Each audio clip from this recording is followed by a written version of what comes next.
Copa বলিভিয়ার quarter ফাইনালের দ্বিতীয় লেগে ঘটেছে অপ্রীতিকর ঘটনা। ম্যাচে 17টা লাল কার্ড দেখাতে হয়েছে রেফারিকে। এমনকি ম্যাচ শেষে রণক্ষেত্রে পরিণত হয় ফুটবল মাঠ। পরিস্থিতি নিয়ন্ত্রণে আনতে টিয়ার গ্যাস ব্যবহার করতে বাধ্য হয় পুলিশ।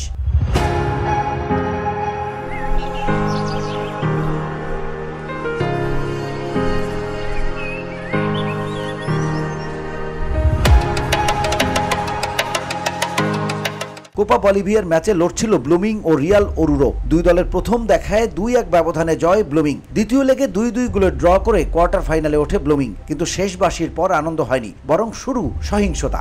সামাজিক মাধ্যমে এই রণক্ষেত্রের ঘটনা ভাইরাল হয়ে যায়। বলিভিয়ান গণমাধ্যম এল পোতোসির প্রতিবেদনে বলা হয়েছে, ওরুরুর সেবাস্তিয়ান জোবায়েসকে প্রতিপক্ষের খেলোয়াড়রা প্রথমে সামলানোর চেষ্টা করলেও তিনি ছুটে গিয়ে আবার ধাক্কাধাক্কি শুরু করেন। শুধু জোবায়েস নন, হোলিও ভিয়াও ঘুষি মারতে মারতে পরিস্থিতি আরও জটিল করে তোলেন।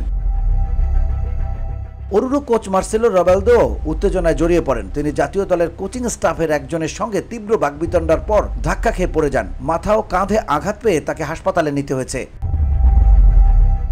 পরিস্থিতি নিয়ন্ত্রণে আনতে 20 জন পুলিশ সদস্যকে মাঠে ঢুকতে হয় এবং উত্তেজনা থামাতে শেষ পর্যন্ত টিয়ার গ্যাসও ছোড়া হয়। এদিকে সহিংসতা ছড়ানোর আগেই মৌরিসিও সোরিয়া তার দলকে ড্রেসিং রুমে ফেরত পাঠান। মাঠের সংঘর্ষের ঘটনায় অন্তত 6 ফুটবলারকে পুরো টুর্নামেন্ট থেকে নিষিদ্ধ করা হয়েছে। সহিংস আচরণের জন্য গ্যাব্রিয়েল ভালভার্তে, রিচেস গোমেজ, ফ্রাঙ্কো পচে, রবার্তো মেলগোর, সিজার রমেরো এবং লুইস সুয়ারেসকে লাল কার্ড দেখানো হয়।